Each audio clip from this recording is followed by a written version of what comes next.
Good afternoon and welcome to the Vulnerability Babe podcast. Dr. Tolliesha Watts, how are you? Pretty good. I am so excited and happy to be here today with you. I'm so excited and honored to have you here. For those that don't know, Talisha and I were in the Marine Corps together. Now we are veterans, but I'm just so happy to have her here and share her story, her wisdom, her energy, which is so expansive.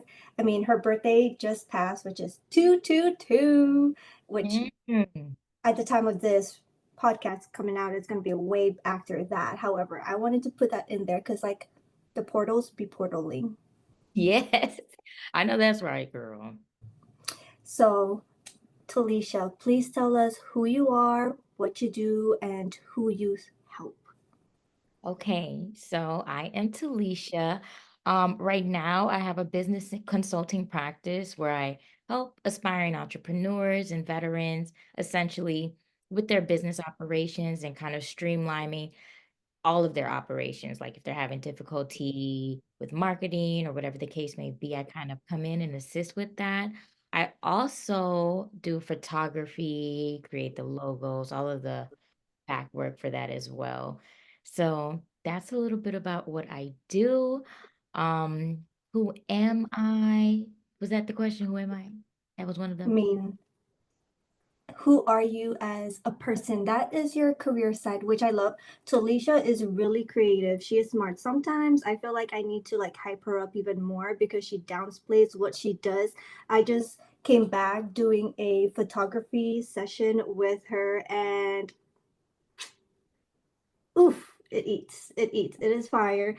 And Talisha is multifaceted. She is smart academically as a person. She has the biggest heart. And I know it sounds like I'm just like tooting her horn, but I'm just saying, like, I've known her work ethic and her personhood, and I'm honored to have her here. So, I mean, I feel like that in itself encompasses who you are as a person. And I love how you are helping veterans and other business owners with the things that you are gifted with, streamlining operations. Like this girl, again, I feel like I'm tooting, like, because it needs to be tooted, it needs to be like megaphoned out into the world. Like Oh my goodness. what she did in the Marine Corps and the hats that she wore, multiple hats, and was juggling at the same time, like she is in her element. And to see her doing this in her own terms in a way that um in a way that fulfills her, and she is actually being compensated equivocally, not in a way that she's being exploited. Because sometimes, we all know, sometimes the military really does take as much as they can from us. Yes. Well, thank you so much for that. I am so appreciative just to be in your presence, girl. And I love that you said so many kind things, and I'm just so grateful and thankful. Thankful to be here, girl. Thankful. So thank you for everything you said. I really truly appreciate it. Oh my goodness. Gonna make me like tear up, girl. All right, so today we're going to ask Tolly, what is something that you've been through that you really feel like the collective needs to hear? That I remember when we were in the Marine Corps, and we can do go about like what you've been through there and where how you've got to where you are now with the mindset and the mentality and the character that you've built. Let's go through that. Please tell me how you went from who you were to who you are now. Okay. So, back then, I've done a lot of growing since that time. I kind of was in a really dark spot, which I feel is something that a lot of people can relate to, just being kind of in a dark situation where you can't really see the light outside of that. Um, One thing that I did not do back then, I wasn't active like in my own journey to help myself. So I wasn't Mhm. actively trying to better myself, I would say, in terms of like trying to get help from like therapy and stuff like that, which I feel can really be conducive to your growth. Um, Mhm. and I also didn't really acknowledge a lot of the things that I've been through. Mhm. So, a lot of times when you go through traumas and stuff like that, you've got to feel those emotions. You've got to really just kind of go through it, even if you don't want to. Like some of those feelings can be dark, and some of those situations that you've been through can be dark, but you've Yeah. got to feel it, acknowledge it, and work through it. So back then, I just kind of balled it up and like threw it to the back. And I just tried to keep going and going and going, and I didn't want to acknowledge anything that I'd been through. Mm. And then it got to a point where the traumas started to acknowledge me. Ooh, how Hmm. did that show up? Um, well, it just first it started kind of showing up like in my physical. Mm. I started to become one a lot more stressed. Like I just wasn't able to do it anymore. I had been sustaining so long without acknowledging the trauma, just on go, on autopilot. And then eventually it just got to a point I just couldn't do it. Like And just for context for the listeners, how long has this been balled up within you and building up? um my first traumatic event happened probably in July, maybe 5 months into my military career, and I had Mm. got to That's very soon. and I had gotten to our duty station that we were at together probably 2.5 years later. Wow. So 2.5 years on autopilot, on go, not acknowledging any traumas, not acknowledging anything that I'd been through, just kind of going. And So I'm just sometimes I hear like the questions pouring in for those who are unclear of what did autopilot feel like for you in your day-to-day life? ooh, that's a good one. Okay, so autopilot for me was the day-to-day grind. And Mhm. I mean, I'm going hard and sometimes harder than maybe I need to go in order to Mm. avoid those feelings.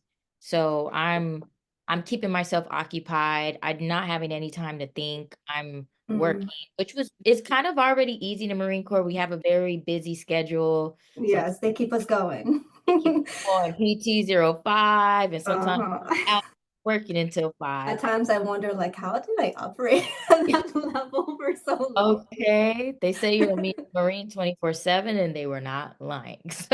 They were So, not. um, that's kind of just keeping myself occupied. I didn't have to do much in that regard. Marine Corps definitely helped. But Mhm. then also numbing myself, numbing my feelings Mhm. with alcohol and um smoking hookah and black and miles and stuff like that. So I really just was numbing my feelings and just like I pushed those thoughts, those feelings, the furthest part from my mind that I can get them, and I didn't think about it. And then I got to Mhm. a point where I was at an operation center that was handling a lot of like highly, they were doing a lot of stuff. And so when Mhm. I got to that level, I kind of started to break down mentally. It started to become too Mhm. much. I was becoming overworked, Yes. mentally fatigued, physically fatigued. And at the time, I didn't know what was going on. But like I said, it was the traumas they were starting to address me because you can only go so long without having those feelings, without acknowledging those feelings And I before. remember like you were when she says that she was overworked, guys, like When I met her, she was holding multiple positions that usually each position needs its own professional at. And she was holding that and going to school. She was overworked is an understatement. Let's just put that into a little bit of a context because you like in the grand scheme of things, I'm still like baffled as to how you operated through all of that. Girl. Me too, looking back, I'm like, oh my goodness. And it started to manifest. I was getting like stress reactions, and it got to the point where those reactions were physically manifesting. They were no longer just a mental fatigue, it was physically manifesting. I would get Wow. scarring all over my face. I'm starting to have physical pains, physical ailments like um and stress can do that. It can Yeah. you can start to have a mental illness can become physical due to stress and like traumas and mental fatigue. So that's kind of how I got to that was the dark times, right? Yes. I from there, there was a few more pitfalls after that, but then I started to realize I had to acknowledge what I'd been through and acknowledge what Mm. happened to me. And Yeah. that's kind of where I started to get my transformation. I actually went through rehab in the military, and I was Mm. inpatient for a month, and that's where I got some really good help, and I was able to acknowledge a lot of the traumas I had been through, and that was kind of Mm. the start for me. And that's actually where I got the idea for my business. Um Mm. mhm. Oh, yes, I remember you were drawing some logos while Yeah. you when you came back and you showed some of your logos that you came up with. Well, and it's funny because you step on the yellow footprints and you're no longer an individual. You work as a team. For those that don't know what yellow footprints are, because 1% of the population is Marine Corps. It Mhm. is when we go into boot camp, you step off the bus and there are yellow footprints where we stand in a formation and they start yelling at us and your boot camp begins. Yes, that's exactly right. And so, um, after that, oh my goodness, you're no longer an individual, they would say. You're now a part of a big team. There's no such thing as I anymore. So my creative element was kind of pushed to the back a little bit. I no longer was doing things for creative outlets, and I'm pretty creative in nature. Like I like to Yes. act drama, drawing, pictures. Like I'm really drawn to that side of life. So I think that kind of took its toll on me too, because there was like a part of me that I couldn't necessarily openly be. Hmm. But yes, that I think that sums it up. Or was I what was I doing? That's where you were, how you began, and let's fast forward a bit. Thank you for sharing like the beginning of your journeys. Like I know it could be very vulnerable, but I know that a lot of people can relate in different ways, just like the human feelings of being in that darkness, in that space, and being in autopilot. And sometimes we're just so in autopilot that we're unaware that we're in autopilot for Yeah. for so long. And for you to give yourself the grace to start acknowledging, um, for those that are in that part of their journey and they feel like that's the hardest part, what gave you some of like that pull forward to start acknowledging and receiving help? Because going to rehab, sometimes when you're going through that, it can be so lonesome and feel very isolating to the point where you feel, think, and believe that you are alone and don't want to ask for help. However, there was something in you that gained that courage to receive that help. So, Mhm. would you go through a little bit of how that came about for you? Yes. Well, one, I will say something that kind of helped me through that time and gave me the courage to keep going was community. Mm, Um, Being in good community is something the soul needs. Like just mm, being around good spirits, being in good company. And at the time, um, there was a lot of good people around me. You included, you were one of the people who actually kept me pretty uplifted during that dark time, just showing me that, you got a friend in me, supporting me, showing up. There was a few people who came to see me when I was in the center because you're kind of like away from mm, everybody for a while. So that and just being able to relate to through people like with hearing their stories, listening to their stories, understanding their backgrounds and how they got to where they are now. Because typically, um, people who are in rehab or maybe even have like substance abuse problems mm, can just happen. It usually stems from a triggering event that kind of mm, either trying to forget, not remember, whatever the case may be. So just kind of understanding people, getting in community with people, and just having that understanding for others. That's what really got me through that time. I love that. And community is very nourishing for the soul, very nourishing. And for those that feel alone, just giving yourself that openness and willingness to allow yourself to be seen, to be supported, to be heard, even if it's from a professional, if that need be, and to those that you trust is so encouraging and strengthening in those times. So I'm glad that you got to be surrounded with beautiful souls that helped encourage you throughout that time. And at the same time, like in that center, you got to hear stories where you could see that you were not alone. So after that, how did you start to feel when you've started to acknowledge these things within you and getting the help and being surrounded with community? I bet that, there was things coming up that maybe a part of your old self is like, I don't want to acknowledge this. I have been on autopilot. I have been fine. Mhm. But how did you go through that knowing like there is a light on the other side? Well, I'll be honest.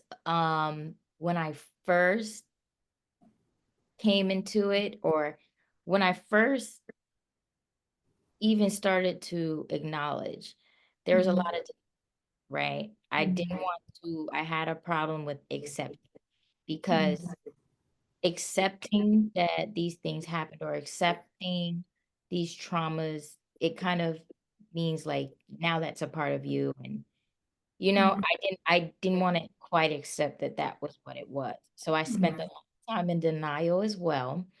Um, but the acknowledging was pivotal for me because it was like that little flying buzzing by your ear. And it was won't just go like, away. like I can no longer, once you see something, you can't unsee it. Yes. And so I started to understand that that was having an effect on my overall perspective, my overall viewpoint on life. These Mm, traumas, I'm having issues with trusting, I'm having issues with being vulnerable, I'm having issues mm, being open, and this is affecting me in a day by day workspace. yeah. And now I'm seeing how it can actually not only just affect me, but affect those around me as well. Because now I'm jaded and I'm my perspective is jaded, and it's affecting just everything. So Yeah. once I got to that point, that's when I really started. I was like, okay, well, I've got to do the work to at least make my day by day easier. Like I can't Mm. have past traumas come and bother me. And now I've got to work through it because now it's here. It's that little buzzing sound. Yes. I can't unsee it. So it kind of forced me to begin to do the work to try to heal from all of those things.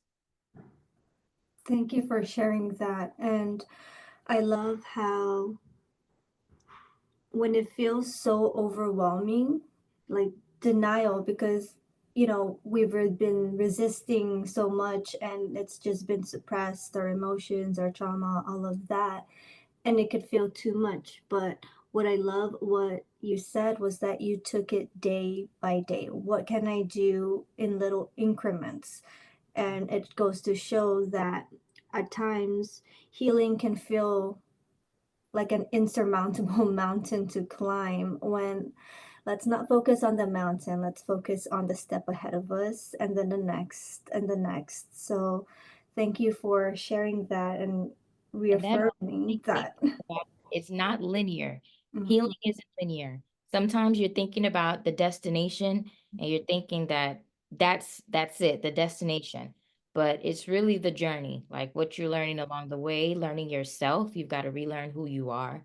You've got to relearn how to interact, how to sometimes you've got to tell yourself different things. Sometimes, Mhm. some people, if they grew up like with a lot of childhood traumatic events, or maybe they have someone who's extremely negative towards them, they might have a Mhm. lot of negative self-talk, and that can affect them dramatically as well. So you just kind of got to rewire yourself day by day. For the listeners, I wanted to just go a little flashback on that rewiring your mind. What are some things that you started to tell past Tolly, even though you were in the midst of all that, and started rewiring your mind? What was some things that you used to say, used to do, think, and you started to shift? Well, I I was really one of those just extremely negative people. So it was kind of like I didn't see the light at the end of the tunnel. I'm living it. This is terrible. This is god awful. Like this is the worst thing ever. And so looking back, one of the things that I could have done differently is definitely just being more positive, even though there were elements in my circumstance that were extremely grim. Mhm. But a lot of things start with mindset. So if I would have just kept my mindset healthy and was just Mhm. giving myself those positive thoughts, that could make all the difference in anything. So like now I tell myself affirmations. And when I first started to rewire that negative self-talk, I probably would tell myself like 12 positive things. Like, okay, I woke up today. Like Mhm. if you can't find anything, if today you're beautiful, you're just not feeling it, let's find gratitude in anything and everything. And that has been a very good grounding technique for me as well, just bringing me back. Mhm. Grateful for life. I'm grateful for these trees to breathe. I'm grateful for sight. I'm grateful for touch. I'm grateful that I could taste.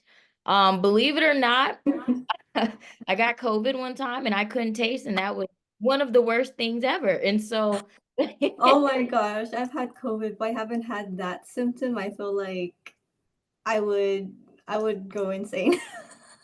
girl, it is not it. And so that's why I say just finding gratitude in anything, things that we typically may take for granted.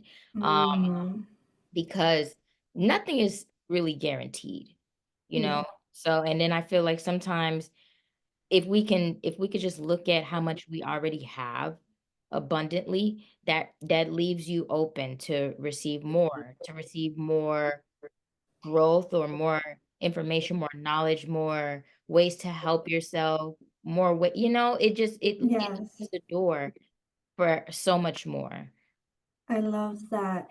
I love how you said that once you're willing to be open, and to be open, you have to acknowledge first, be aware, and being willing to see, and going through that denial, the river of denial, and going through those feelings, because down the river there's gonna be other parts where it's gonna just be so beautiful going down the stream. You're like, oh, okay, that was a rough ride back there, but not the whole river is like that. It's actually nice, cool, and you see flowers by the riverbanks. And sometimes when we're going through those rough rough waters, it could feel like it's going to be forever and Yeah. ever and like what the heck. But you gain some muscles back there. You're like way stronger going through those currents, more agile. And so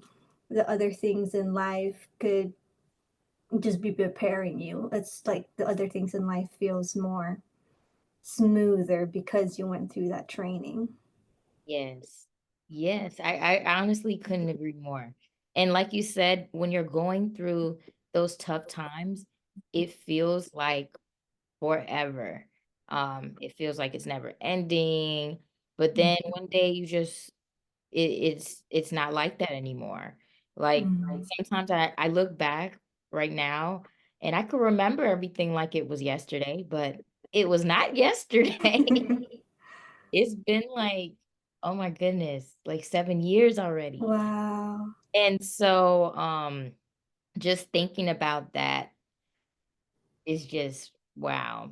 So yeah, whenever you're going through a dark time, and another thing in life, you're guaranteed to go through dark times. Like I know that Mhm. everybody wants the roller coaster not to be a roller coaster. They want it to just be happy, flowers and dandelions all the time.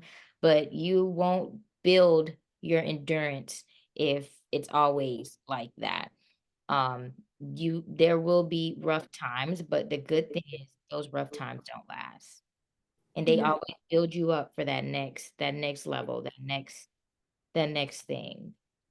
So for those that are in the transition of the rough waters and just around the corner is the lazy riverbank of beautiful flowers and whatnot, what is a message that you give them so that that helps you while going through that transition, and like a tool, mindset tool, emotional tool, or endure both?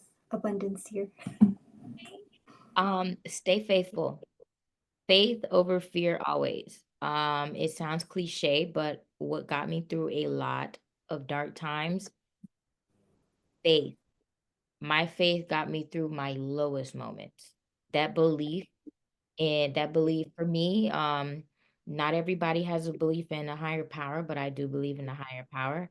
And my belief in that got me through the lowest of times because it's just that faith that everything's going to be okay. And then, when you pray about it and things are okay, then things get better and things get better than you expected.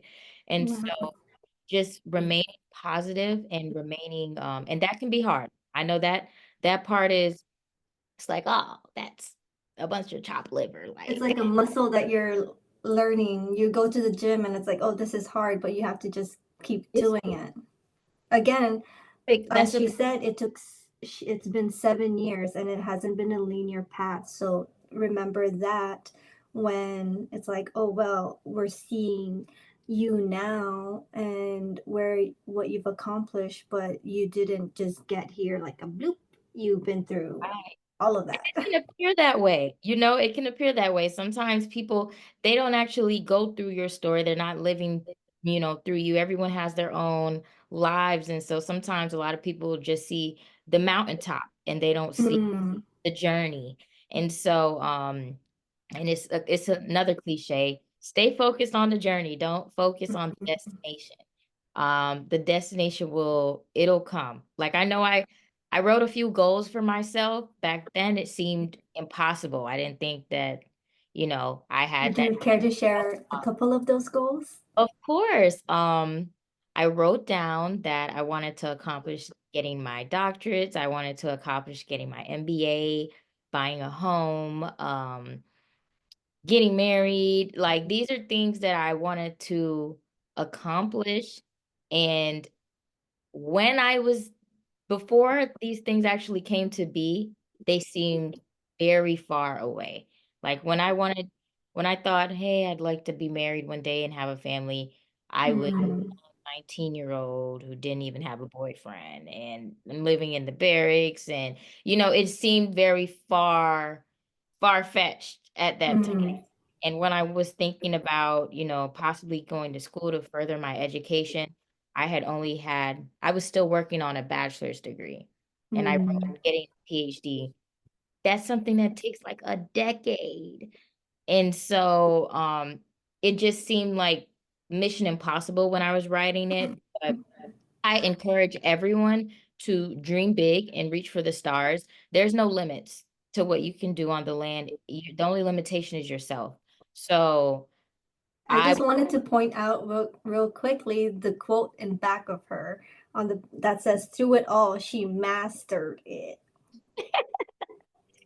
I Yes, mean, she's not just talking, she has the credentials, the experience, the character to back it up, and to get to that point, you need to go through it all.